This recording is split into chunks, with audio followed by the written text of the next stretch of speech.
What's good, everybody? Welcome to the Closing Beats. Happy Tuesday to you. How's everybody doing out there? All is good. Sorry for the delay. Eric he just uses so many words and he just keeps going. And I'm trying to come out here and do my thing. And I'm like, buddy, I got to go. And he just keeps talking. Anyways, welcome. Thank you for watching our show. We are financial advisors here at Jazz Wealth. I hope you'll check us out at jazzwealth.com. We are a small company. We manage over $350 million, but that's a small fish, and we plan to stay a small fish. We have no ambitions to be the next like Franklin Templeton or anything, because that does not sound like fun to me at all. That sounds like a lot of work. So we just want to help you guys. We'll work with you and stay a nice little small company. While other advisors are playing checkers, we are playing chess there. And one of the best examples today was from a client that said, what's the best form of starting to build passive income for me? This person, for him. And I was like, wow, that's a really general question. So we broke it down. We went through each little thing, like what matters to you? What do you want to focus on? How much passive income do you want? How long do you want it to take before you get there? Are you willing to go some years without making income until you can get it bigger, and yada, yada? We're not going to do anything related to the stock market. We're going outside the stock market. But that's cool to be a fiduciary advisor that we can, work with things like that. We're going to start off today's class with a Jeopardy question, and then I will come back to it. Feel free to submit your answer as you get it. Remember, Jeopardy, I tell you a statement, and then you got to ask the question. Is that how it works? I wasn't a Jeopardy fan. Here we go. Every recession followed this metric's decline. That was pretty good. I did it just like he did. Yeah. So basically what we're showing is this metric, you got to guess what the metric is, starts to decline, and in the gray area, there's a recession. Starts to decline, mini recession. Starts to decline, recession. 100% of the time when this metric is going down, which it is now, sadly, we have had a recession follow. But not every recession has been followed by a decline in this metric. So there you go. Submit your answers there. Let me know what you think while I tell you a quick story. Cody, I was ready to come on here today and say, I believe in my first conspiracy theory ever. Whoa. Yep, I was ready. Yep. And I don't know what the conspiracy was going to be, but losing a jet, I was just so enthralled with this last night. I'm like, where did it go? Number one, the pilot ejects out of the seat because of the mishap, right? Yeah. Mishap. Probably had to go to the bathroom. He said, I'm out. Right. So he ejects, and they're like, oh, we don't know where the jet went. It was on autopilot. Just ask the pilot. He survived. Just ask him, where were you going? Yeah. What was the heading of the airplane? Right. You just think like that was a simple question. So if they didn't have a response today to how that all went out, I was going to be first conspiracy theory for I don't know what the conspiracy is, but I was like, that ain't right. There's something wrong there. We got a lot of questions. No answers, but a lot of questions. Yeah. I'd like to know a little bit more. And, being the aviation guy, I kind of look into that. I'm like, that doesn't happen. You don't get to do that. So I have questions, but nonetheless, looks like they found the debris, and we'll see what comes of that. If anything, it'll probably just get washed away. All right, stock market, enough messing around here. Yes, I was straight away blaming Eric, and it actually was Eric's fault. He talks a lot there. Tom says, what is the yield curve inversion? Tom, that would be a good guess, but it is not actually that. No, that is not it. So you missed it there. Yeah, they did find the debris. They're combing through it at the moment. Let's see who else can guess as we go here. Every recession is followed this metric's decline. What is it? And if you don't guess, I will tell you in a little bit. All right, check it out. Stock market wise, building permits came out. This was a really, really interesting economics number that came out today. Got a little attention in the morning, and that was pretty much it. Building permits come out strong. Housing starts come out way below expectations. The spread between building starts and permits, that doesn't happen, right? So they were off by 150,000 there. So that gets a little attention. That certainly hurt the markets to start the day. Of course, we know we've got the strike going on. The UAW says, let's make some progress by Friday, or else they're going to strike some more. I don't care where you stand on the issue there. It's obviously a headline topic right now. And you hear the automakers going, we thought we were making we gave you our offer, and the UAW is like, we didn't see it. I don't know, must have went in spam or something because we need to hear something better. So really, really tough negotiation going on there. If we look over at the S&P, a little bit of that news plus some more. Started the markets off a little bit weak today. It was never going to be a very, very weak day, and it was never going to be a very, very strong day. This day today, if you're a day trader, was one of the easiest days to pick off as a day trader, really just day traders, that we've had in a while. You got the Fed meeting coming up. There's not going to be a large day right before the Fed meeting. You had, at the beginning of the day, you actually had tech initially lagging the defensives, right? So it was more of a defensive type day. And then all of a sudden, tech started coming back. Defensives got weak. So it was real easy to see that. That was one of those days you don't get often, and it's not going to happen tomorrow. I can tell you that because we've got the Fed meeting coming out tomorrow. Tomorrow, there is officially, look at this. Cody's going to love this one. Tomorrow, the odds are 99% that they leave rates as is, 1% that they raise rates by a quarter point. It's kind of like the Alabama USF odds the other day. Yeah, you see what I did there? Wow. Yeah, 99% chance that they just leave things as is, and that's a point. That's a point for sure, for a little sports reference that I barely know anything about.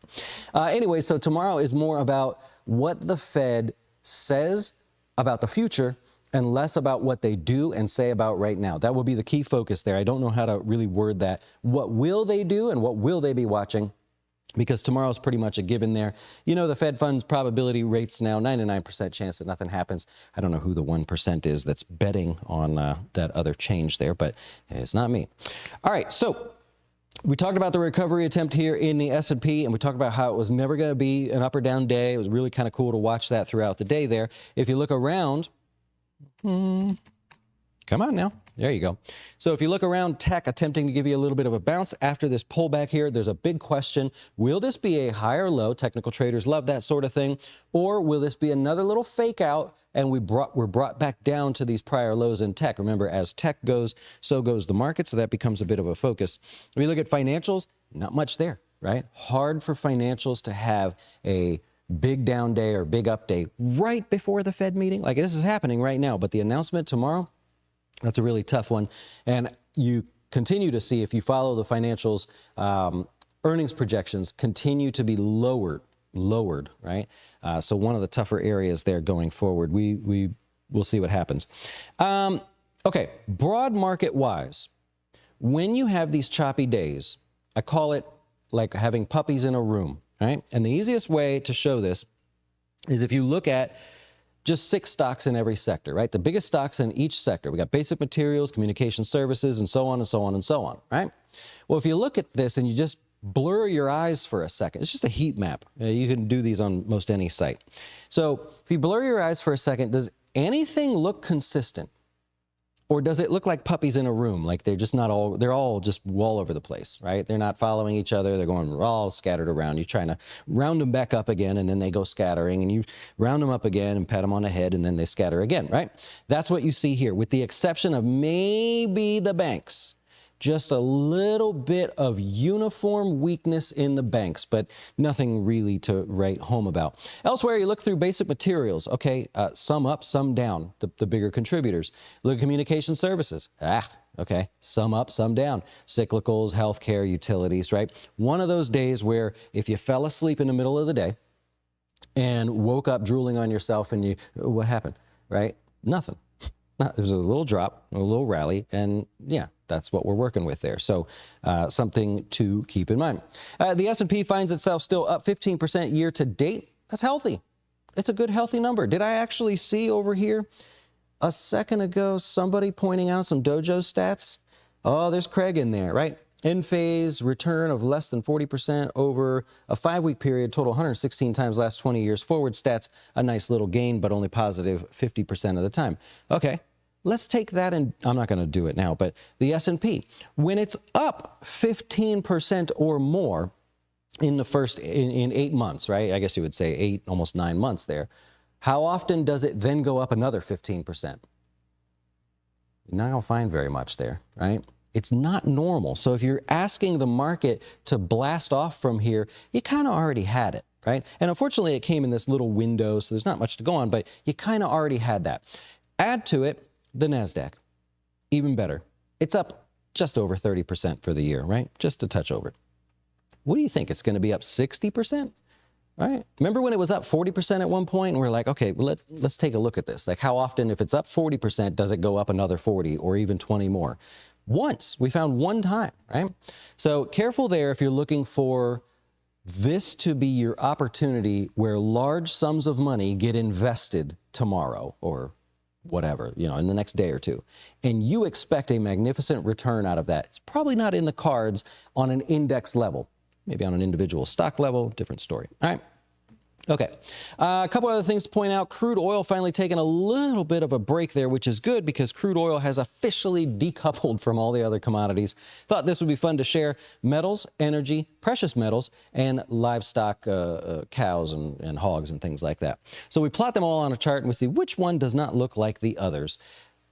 Energy, in particular crude oil and Brent, if you follow along in the futures markets there. So when you come back over here, you say, well, shoot, this is a little bit exhausted. This has run up a very steep hill, and you cannot run up a very steep hill for very long. You might be able to run further than me, but eventually you're going to have to stop and take a break. Add to that, the novice traders out there are starting to say, oh, look at the short interest, right? The commitment of traders. Look at the oil and Brent futures traders. They're getting more and more short here. Okay, that's cute, right? That doesn't mean that people are getting more short. That means that producers, the actual people that make their livelihood out of this, are locking in today's price, saying that's a fair price for inventory that they have or will have. That's what's happening there. That's the futures market. So you got to be careful when you look at a stock and you see the short interest or the short going up, right? More people are getting short. Okay, those are people making speculative positions. But in the futures market, you got to think of the end supplier. Futures markets were originally set up for people that grow corn to sell their corn before it's officially grown so they can move on to something else or go get ready for the next batch or buy equipment or do whatever.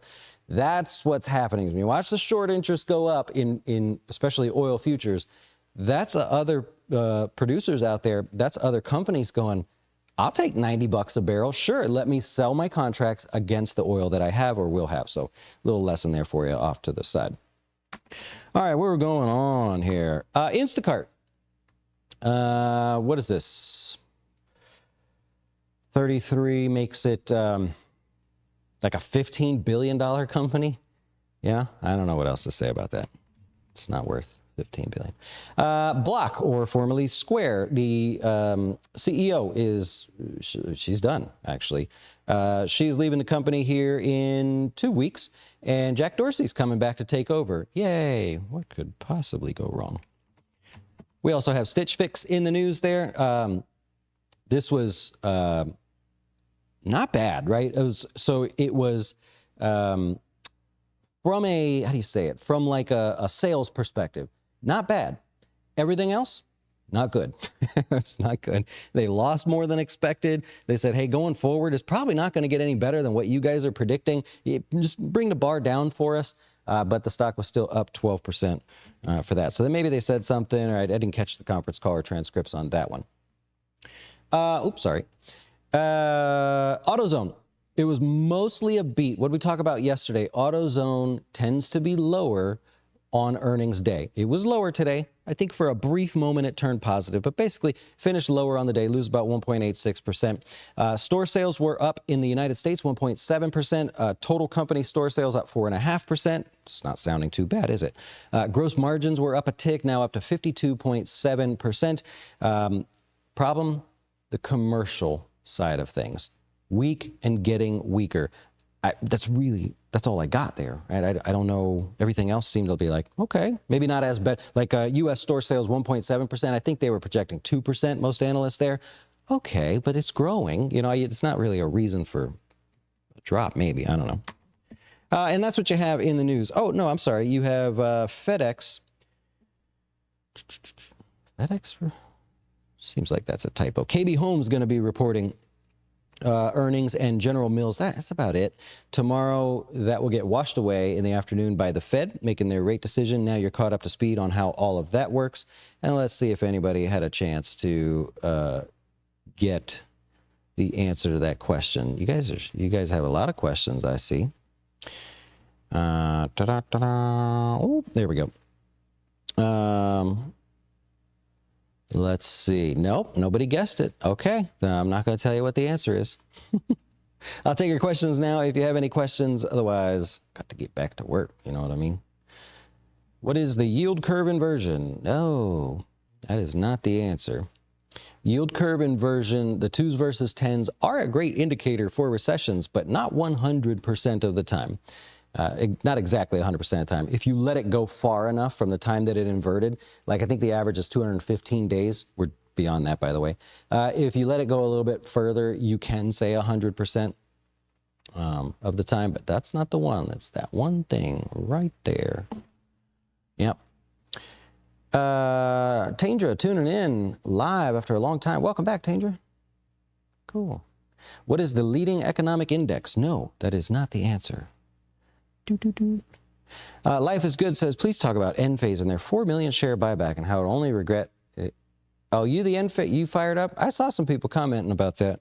You the one fired up about Enphase? All the solar stocks actually had a little bit of a boost today, driven by some of that news. In addition to, I don't know if you really look at the market, some of that beatdown stuff like Enphase, that got a little bit of money today. I didn't see where it really came from because it was a hodgepodge kind of a day elsewhere, but that got a little bit of attention there. Hopefully that continues for you. Yeah. What happens after Fed raises rates tomorrow? Historically, a slight down move.